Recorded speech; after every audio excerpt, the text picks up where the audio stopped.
त्यागी जी, आपसे जानना चाहेंगे कि आप पद्मश्री से सम्मानित किए गए हैं, यहाँ पर आप जैविक खेती से भी जुड़े हुए हैं, प्राकृतिक खेती को आप यहाँ पर प्रोत्साहित करते हैं, तो ऐसे में आप क्या कहेंगे कि इसकी महत्ता क्या है हमारे देश में? देखिए, कृषि क्षेत्र में इस समय बहुत बड़े बदलाव की ज़रूरत है और सरकार इसके लिए बहुत ही प्रयासरत है। हम इसके लिए सरकार को बधाई देते हैं। साथ ही एक बड़ा महत्वपूर्ण विषय है जो हम अपने किसान भाइयों को बताना चाहेंगे। साथियों, जब ज़मीन कमज़ोर होती है तो रासायनिक उर्वरक भी ज़्यादा काम नहीं करते, इसलिए बार बार सिफारिश की गई है कि संतुलित उर्वरकों का प्रयोग करें ताकि हमारी मिट्टी भी स्वस्थ रहे और हमारा उत्पादन भी गुणवत्ता युक्त हो।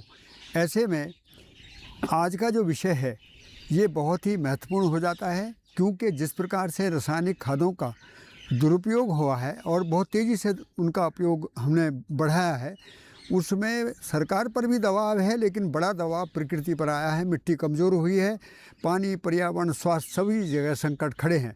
तो ऐसे में मेरे देश के किसान भाइयों को भी ये विचार करने की ज़रूरत है कि धरती हम सब की साझा एक विरासत है, जिसको बचा कर रखना और जिसको आने वाली पीढ़ियों के लिए सुरक्षित रखना, ये बहुत बड़ा मुद्दा हम लोगों के सामने है। इस चुनौती को सभी मिलकर स्वीकार करें और संतुलित उर्वरकों का प्रयोग करते हुए हम कहीं ना कहीं जैविक और प्राकृतिक खेती की ओर बढ़ें, ताकि गांव भी समृद्ध हो और देश भी समृद्ध हो। बिल्कुल, देश भी समृद्ध हो। देखिए, अत्यधिक उपज के लिए बहुत ज़्यादा इस्तेमाल हुआ है रासायनिक उर्वरकों का, जिसका दुष्प्रभाव भी देखने को मिल रहा है। खेत की जो मिट्टी है उसकी सेहत बिगड़ रही है, जिससे हमें उचित मात्रा में पैदावार नहीं मिल रही है, जिससे हमारे किसानों को ये नुकसान उठाना पड़ रहा है।